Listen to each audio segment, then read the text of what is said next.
आगे प्रसंग है, पाटल पुष्प बिनने श्री राधा गोवर्धन पर आती है, सूर्य कुंड पर सूर्य पूजा करने आती है। वहां श्री कृष्ण संग परिहास।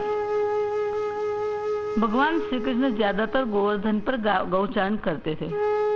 श्री राधे नंद भवन में रंधन कार्य के बाद सखी संग सूर्य पूजा करने गोवर्धन के तथा अन्य जगह के अलग अलग स्थानों में सूर्य पूजा करती थी। श्री कृष्ण वहां पहुंच जाते थे। श्रीमती राधा रविवार के दिन मित्र सूर्यदेव की पूजा गोवर्धन पर सूर्यकुंड है वहीं करती थी और श्री कृष्ण पुरोहित का वेश बनाकर मधुमंगल के साथ यहाँ बड़े रंग से मित्रदेव की पूजा कराते थे। मित्रदेव के दो अर्थ होते हैं, एक सूर्य देवता और दूसरे प्राण सखा स्वयं कृष्ण। जटिला इस पूजा को केवल मात्र सूर्यदेव की पूजा ही समझती थी। राधा कृष्ण युगल के प्रेम भाव को नहीं समझ नहीं पाती थी। दिन के तीसरे प्रहर 12 से 3 में यह लीला संपन्न होती थी। श्री राधा कृष्ण युगल के प्रेम की रंगस्थली होने के कारण इसे मदन रण वाटिका भी कहते हैं। यह कुंज सूर्य कुंड पर ही स्थित है। यहाँ सुंदर सूर्यदेव का मंदिर है। आजकल सूर्य कुंड को छोटा भरना भी कहते हैं। कथा है कि आज रविवार का दिन था।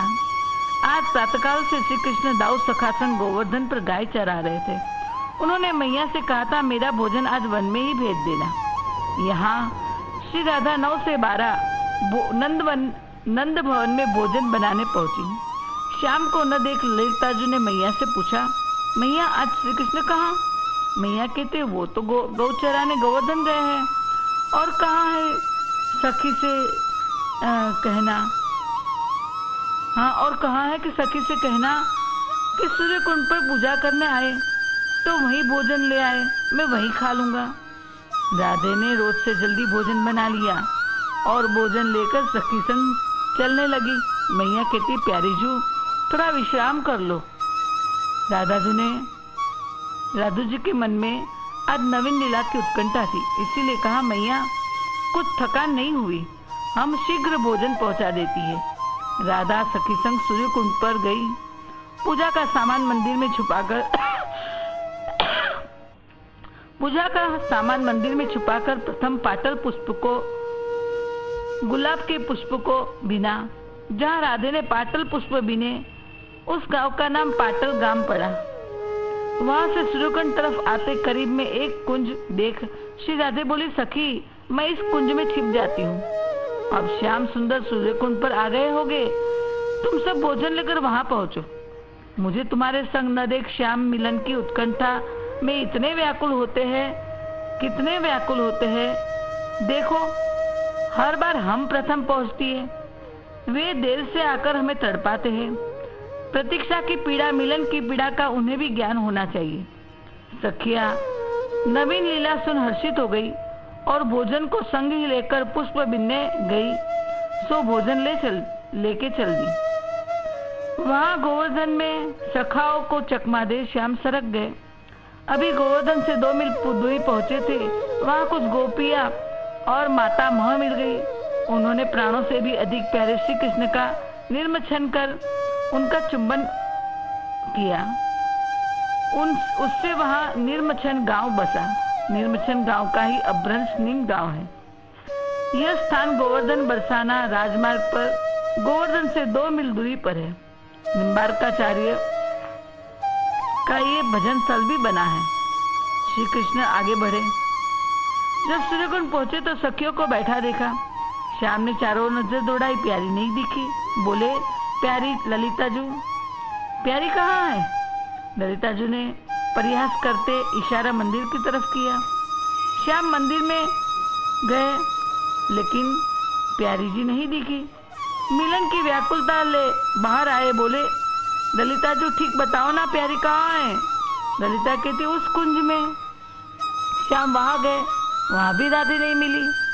श्याम कहते, विशाखा जू आप ही बता दो, आपकी स्वामिनी कहाँ है? विशाखा कहती, आज वो नहीं आई, नंद भवन से जावट चली गई। श्री कृष्ण कहते, मैं तो मैया को बता कर गया था कि सूर्यकुंड पर भोजन भेज देना, फिर प्यारी जी क्यों नहीं आई? सखिया कहती है, आज अभिमन्यु घर में बैठा है। दूसरी सखी कहती है जटिला और कुटिला ये दोनों भी आज। कृष्ण की उत्कंठा बढ़ाते हुए कहा कि दोनों भी आज बड़ी सावधानी से चौकसी कर रही है, जिससे वे कहीं निकल नहीं पा रही है, इसलिए आज उन्हें जावट में ही सूर्य पूजा करनी पड़ेगी। उनकी आज यहाँ आने की संभावना कम है। हम तो उन्हीं के कहने पर आज तुम भूखे न रहो, इसलिए भोजन देने आइए। श्री कृष्ण की दशा ये सुनकर उनका मुख मलिन हो गया। वे बड़ी दुखी हो गए। बोले सखी, आज मैं घर होता तो राधे के दर्शन हो जाते, मुझसे गलती हो गई। हे ललिता जी, अब क्या होगा? प्यारी बिन मेरा जीवन वृथा है। अश्रु बहाते, हे प्यारी बेगी आओ, अपने प्यारे को दर्शन दिखाओ। ऐसे कहते अश्रु बहाने लगे, कहने लगे इश्क सच्चा है तो फिर वादा निभाना होगा। इश्क सच्चा है तो फिर वादा निभाना होगा। तुमको आना होगा, तुमको आना होगा। इश्क सच्चा है तो फिर वादा निभाना होगा। दुनिया वालों से जो डर जाए ये वो प्यार नहीं। दरमिया आज कोई राह में दीवार नहीं। प्यार के दर पे जमाने को झुकाना होगा। तुमको आना होगा, तुमको आना होगा। इश्क सच्चा है तो फिर वादा निभाना होगा। फूल जिस्म के नहीं रूह के खिल सकते हैं। जी के हम मिल सके, मर के तो मिल सकते हैं।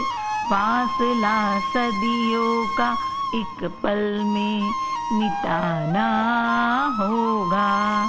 तुमको आना होगा, तुमको आना होगा। इश्क सच्चा है तो फिर वादा निभाना होगा। ऐसे करते रोने लगे, राधे को पुकारने लगे। सखिया प्रसन्न हुई। श्याम का कितना प्यार है प्यारी पर। वहाँ श्याम की दर्द भरी पुकार सुनकर श्री राधे ज्यादा देर तक कुंज में छुप नहीं पाई। वे भी दौड़ी दौड़ी आई। इश्क सच्चा है तो फिर वादा निभाना होगा। मुझको आना होगा, मुझको आना होगा। इश्क सच्चा है तो फिर वादा निभाना होगा। श्री राधे दौड़ी दौड़ी आई और श्याम को गले लगा दिया। सब सखियों ने मिल दोनों युगल को निकुंज में भोजन कराया। फिर उन्होंने वह प्रसाद पाया। उस दिन दोनों युगल ने उसी कुंज में विश्राम पाया। चौथे प्रहर 4 बजे सखियों ने युगल को जगाया। दोनों युगल जागे। श्री कृष्ण कहने लगे, प्यारी उठो, प्रातःकाल हो गया। सखी अखिल खिलाती हंसने लगी। तो बोली, हे श्याम सुंदर, सूर्यदेव अस्ताचल को जा रहे हैं। दोनों ये सुनकर सावधान हो गए। हैं? श्री राधे और श्याम आश्चर्य में पड़ गए। आज तो बहुत देर हो गई। जटिला से ज्यादा कुटिला नाराज होगी, शक करेगी। हम जा रही है। श्याम कहते, हाँ प्यारी, वहाँ सखा भी मुझे न देख दर्शन के लिए व्याकुल हो गए। दोनों अपने अपने स्थान पधारे। बोलिए युगल सरकार की जय।